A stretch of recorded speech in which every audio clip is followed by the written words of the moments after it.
Hello नमस्कार जय हिंद वंदे मातरम। दोस्तों आज की यह वीडियो आपके लिए अत्यंत महत्वपूर्ण साबित होने वाली है, जिसको आप एक बार देखने मात्र से ही आप आंसर को सही सही टिक कर पाएंगे। दोस्तों उठाइए कॉपी कलम और शुरू करते हैं। दोस्तों अलंकार वह पदार्थ होता है जो किसी शब्द की माध्यम से काव्य की शोभा बढ़ाता है, उसे अलंकार कहते हैं। जिस प्रकार स्वर रत्न जड़िताभूषण शरीर की शोभा बढ़ाते हैं, ठीक उसी प्रकार शब्द के माध्यम से वाक्य में जो शोभा बढ़ाने का काम करता है उसे हम अलंकार कहते हैं। वाक्य या काव्य में उसे हम अलंकार कहते हैं। दोस्तों पहला क्वेश्चन यहीं से बन जाता है कि अलंकार किन शब्दों से मिलकर बना है। तो अलंकार दो शब्दों से मिलकर बना है, अलम धन कार। दोस्तों अलंकार का शाब्दिक अर्थ होता है सजावट, श्रृंगार, आभूषण आदि। अब बात करते हैं अलंकार। अलंकार दोस्तों मुख्य रूप से दो प्रकार के होते हैं, शब्दालंकार, अर्थालंकार और तीसरा और है उभयालंकार।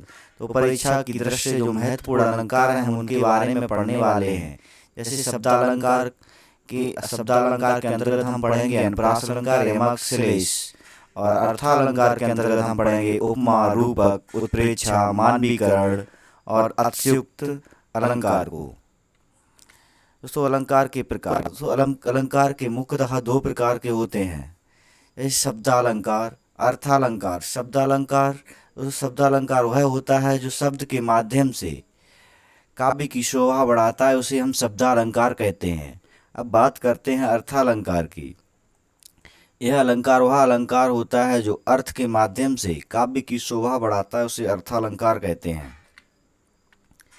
शब्दालंकार जहाँ काव्य में विशिष्ट शब्दों के प्रयोग के कारण सौंदर्य या चमत्कार आ जाता है, वहाँ शब्दालंकार होता है। जहाँ काव्य में विशिष्ट शब्दों के प्रयोग के कारण सौंदर्य या चमत्कार उत्पन्न हो जाता है, वहाँ शब्दालंकार होता है। शब्दालंकार के भेद। तो शब्दालंकार के मुख्य रूप से तीन अलंकार हैं जो एग्जाम की दृष्टि से महत्वपूर्ण है, जिन्हें हम आज पढ़ेंगे। नंबर एक आता है अनुप्रास अलंकार, दूसरा यमक अलंकार, तीसरा श्लेष अलंकार। तो अनुप्रास अलंकार।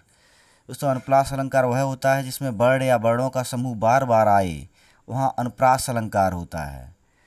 जैसे मुदित महीपत मंदिर आई, सेवक सचिव सुमंत बुलाई। जैसे मुदित में माँ, महीपत में माँ और मंदिर में माँ, और सेवक में सा और सचिव में सा और सुमंत में सा शब्द की बार बार आवृत्ति हुई है, इसीलिए यहाँ पर ये अनुप्रास अलंकार है। तो अगला एग्जाम्पल लेते हैं।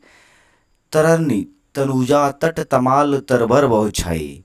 तरनिता, तनुजा ता, तट में ता और तमाल में तास और तरवर में ता। यहाँ पर ता शब्द की बार बार आवृत्ति हुई है, ता वर्ण की बार बार आवृत्ति हुई है, इसीलिए यहाँ पर अनुप्रास अलंकार है। अगला एग्जाम्पल लेते हैं। चार चंद्र की चंचल किरणें खेल रही जलथल में। चार, चा, चंद्र में चा और चंचल में चा की बार बार आवृत्ति हुई है, इसीलिए यहाँ पर अनुप्रास अलंकार है। अगला अलंकार लेते हैं यमक अलंकार। दोस्तों इसमें एक ही शब्द एक से अधिक बार आवे, एक ही शब्द एक से अधिक बार आवे और हर बार अलग अलग अर्थ निकले, वहाँ यमक अलंकार होता है। इसके लिए एक सूक्ति है, वही शब्द पुन पुन परै, अर्थ भिन्न ही भिन्न। अर्थात वही शब्द एक से अधिक बार आए और हर बार अलग अलग अर्थ दे, वहाँ यमक अलंकार होता है। से एग्जाम्पल लेते हैं। कनक कनक तैसो गुनी मादकता दिखाए, या खाई बौराई जग बा पाई बौराई। दोस्तों कनक कनक, यहाँ दो बार कनक कनक शब्द आया है। यहाँ एक कनक का शब्द है धतूरा और दूसरे कनक का अर्थ है सोना। दोस्तों जिस प्रकार व्यक्ति धतूरे को खा करके पागल हो जाता है, लेकिन जो सोना है उसे पाने के बाद ही व्यक्ति पागल या बौरा जाता है, तो यहाँ कनक के दो अर्थ दिए गए हैं, तो इसीलिए यहाँ पर यमक अलंकार है। अगला एग्जाम्पल लेते हैं। काली घटा का घमंड घटा। यहाँ दोस्तों शब्द दो बार आया है घटा घटा। तो काली घटा, घटा से मतलब है वर्षा या बादल से, वर्षा या बादल से, और दूसरे घटा का मतलब होता है कम होना। तो इसलिए यहाँ पर घटा घटा दो बार शब्द आया है और दोनों ही बार ये अलग अलग अर्थ दे रहा है, इसीलिए यहाँ पर ये यमक अलंकार होगा। अगला तीन बेर खाती थी वो तीन बेर खाती है। दोस्तों यहाँ तीन बेर का मतलब है बेर के तीन दाने, बेर के तीन दाने। और यहाँ तीन दूसरे तीन बेर का मतलब है तीन बार खाना।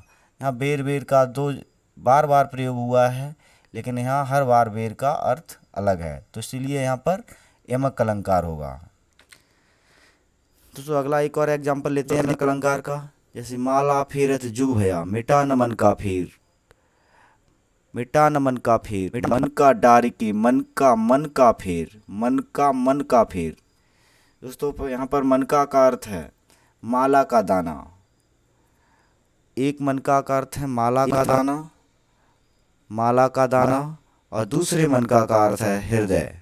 मन का मतलब हृदय, हृदय का मन का फेरने के लिए।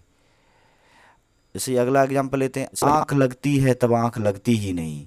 दोस्तों आँख लगती है का मतलब है यहाँ पर प्यार होना। जब प्यार होता है तो आँख लगती ही नहीं, तो दूसरी आँख लगने का मतलब है नींद ना आना, नींद ना आना। दोस्तों दो बार आँख लगती शब्द आया है, लेकिन इसकी दोनों ही जगह अर्थ अलग है, तो इसलिए यहाँ पर यमक अलंकार होगा। अगला है श्लेष अलंकार। श्लेष का मतलब होता है अर्थ चिपका हुआ, जिसमें एक शब्द है अनेक अर्थ चिपके हों, अर्थात एक शब्द के अनेक अर्थ निकलें, उसे हम श्लेष अलंकार कहते हैं। जैसे रहमन पानी राखिए बिन पानी सब सून, पानी गए न उबरे मोती मानुष चून। दोस्तों यहाँ पानी पानी शब्द तीन बार आया है। यहाँ पहले पानी का अर्थ है चमक, और दूसरे पानी का अर्थ है इज्जत, और तीसरे पानी का अर्थ है चूने के लिए, चून आटे के लिए पानी। दोस्तों तीन बार पानी का प्रयोग हुआ, हर बार पानी का अर्थ अलग अलग है, तो इसलिए दोस्तों यहाँ पर श्लेष अलंकार होगा। तो इसी पर ट्रिक करेंगे, श्लेष अलंकार। अगला अलंकार है अर्थालंकार। दोस्तों अर्थालंकार वह अलंकार होता है जो अर्थ के आधार पर काव्य में चमत्कार उत्पन्न कर दे, वहाँ अर्थालंकार होता है। जिस जगह पर अर्थ के माध्यम से काव्य में चमत्कार होता है, उस जगह पर अर्थालंकार होता है। अर्थालंकार के एग्जाम की दृष्टि महत्वपूर्ण अलंकार हैं उपमा अलंकार, रूपक अलंकार, अतिशयोक्ति अलंकार, मानवीकरण अलंकार, उत्प्रेक्षा अलंकार। दोस्तों शुरू करते हैं उपमा अलंकार से। दोस्तों उपमा अलंकार, उपमा का अर्थ होता है मापना तौलना, अर्थात दो अलग अलग वस्तुओं और व्यक्तियों के रूप, गुण, धर्म या आकृति व प्रभाव की दृष्टि से अंतर रहते हुए भी समानता दिखाई जाए, वहाँ उपमा अलंकार होता है। या हम इसके लिए ट्रिक याद रखेंगे, जब पंक्ति में योजक चिन्ह आए और या सा सी से साथ में ही सा सी से सरिस शब्द आए, तो वहाँ पर उपमा अलंकार होता है। जैसे मुख चंद्र सा सुंदर, यहाँ पर योजक चिन्ह भी आया है और सा शब्द भी आया है, इसीलिए यहाँ पर हम उपमा को टिक करेंगे, उपमा अलंकार को। पी पर पात सरिस मंडूला, दोस्तों यहाँ पर जैसे ही सरिस मिला हम इसे समझ लेंगे कि ये उपमा अलंकार है।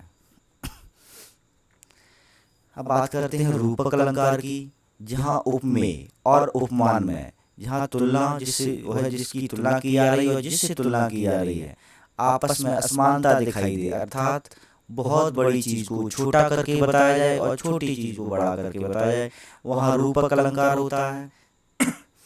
जब पंक्ति में केवल योजक चिन्ह आए और शासी से न आए, तो वहाँ रूपक अलंकार होता है। या बहुत बड़ी चीज को छोटा करके बताया जाए, तो वहाँ रूपक अलंकार होगा। और उसमें शासी से शब्द नहीं आए, वर्ण या शब्द नहीं आएगा। जैसे मैया मैं तो चंद्र खिलौना ले हूँ, जैसे यहाँ पर योजक चिन्ह आया है, लेकिन सा सी से और सरिस में से कोई भी शब्द नहीं आया, सीधी उसकी तुलना कर दी गई है और चंद्रमा को एक खिलौने के समान बताया गया है, इसीलिए यहाँ पर रूपक अलंकार होगा। अगला चढ़ कमल बंदो हरिराई, चढ़ कमल बंदो में योजक चिन्ह आया, सा सी से सरिस शब्द नहीं आए हैं, इसीलिए यहाँ पर रूपक अलंकार होगा। अतिशयोक्ति अलंकार। दोस्तों अतिशयोक्त अलंकार, अतिशयोक्त दो शब्दों से मिलकर बना है, अतिशय और धन उक्ति। अतिशय का मतलब होता है बहुत अधिक और उक्ति का मतलब होता है कह दिया, अर्थात जब किसी बात को बहुत बढ़ा चढ़ाकर या लोक सीमा का उल्लंघन करके किसी बात को कहा जाए तो वहाँ पर अतिशयोक्त अलंकार होता है। इसके लिए एक हम ट्रिक याद रखेंगे दोस्तों, जहाँ किसी गुण या स्थिति का वर्णन बढ़ा चढ़ा कर वर्णन किया जाए वहाँ अतिशयोक्ति अलंकार होता है। जैसे चांदी जैसा रंग है तेरा सोने जैसे बाल, एक तू ही धनवान है गोरी बाकी सब कंगाल। दोस्तों यहाँ चांदी जैसा रंग, रंग की तुलना कर दी गई है चांदी से और ये कि असंभव है। अगला है सोने जैसे बाल, मतलब बालों की तुलना कर दी गई है सोने से, तो यहाँ पर अतिशयोक्ति अलंकार होगा। मानवीकरण अलंकार, जब प्राकृतिक वस्तुओं में पेड़ पौधे बादल आदि में मानवीय भावनाओं के होने का वर्णन हो तो वहाँ मानवीय अलंकार होता है। जैसे प्रकृति की ओवन का श्रृंगार करेंगे कभी न बासी फूल। जैसे प्रकृति, यहाँ प्रकृति को एक नव युवती के रूप में दर्शाया गया है, नव युवती के रूप में दर्शाया गया है, यानी उसका मानवीकरण कर दिया गया है। और कहा गया है कि जो प्रकृति है वो अपनी युवावस्था में कभी भी बासी फूलों से श्रृंगार नहीं करते हैं, अर्थात वह स्वच्छ व ताजे फूलों से सजती है। तो इसीलिए यहाँ पर प्रकृति का मानवीकरण हुआ, इसीलिए यहाँ पर मानवीकरण अलंकार होगा। अगला एग्जाम्पल लेते हैं, धीरे धीरे हिम आच्छादन हटने लगी धरातल से, लगी वनस्पतियाँ अलसाई, मुख धोती शीतल जल से। जो धीरे धीरे बर्फ हटने लगी है धरातल से और जो वनस्पतियाँ हैं वो अलसाई हुई मुख को शीतल जल से धोने लगी हैं। यहाँ वनस्पतियों को एक मानव की तरह प्रयोग किया गया है, जो कि अलसाई हुई बताया गया है और अपने मुंह को धुल रही हैं। वनस्पतियों का मुंह नहीं होता लेकिन उनका क्या है, मानवीकरण कर दिया गया है, इसीलिए इन्हें मानव जैसा मान लिया गया है, इसीलिए यहाँ पर मानवीकरण अलंकार होगा। अगला है उत्प्रेक्षा अलंकार। उत्प्रेक्षा अलंकार को जानने के लिए सबसे अच्छी ट्रिक है, इसमें आ जाए शब्द मानो, मानो, मनो, मानो, जानो, इब, जनु, जानहु, ज्यों आदि वाचक शब्द अगर किसी अलंकार में आते हैं तो वहाँ पर उत्प्रेक्षा अलंकार होता है। जैसे जन अशोक अगार दीनहि मुद्रिका डार, तब मानो झूम रहे हैं तर भी मंद पवन के झोंकों से। तो उसमें जानो और मानो दोनों ही शब्द आ गए हैं, इसीलिए यहाँ पर हम उत्प्रेक्षा अलंकार को टिक करेंगे। एक और एग्जाम्पल लेते हैं, सोहत ओढ़े पीत पर श्याम सलोने गात, मानहु नील मने सैल पर आता प्रिय प्रभात। दोस्तों इसमें मानहु शब्द आया है, इसलिए फिर हम उत्प्रेक्षा अलंकार के साथ जाएंगे। जैसे दोस्तों अगर ये वीडियो अच्छी लगी हो तो लाइक और सब्सक्राइब अवश्य करें। जय हिंद।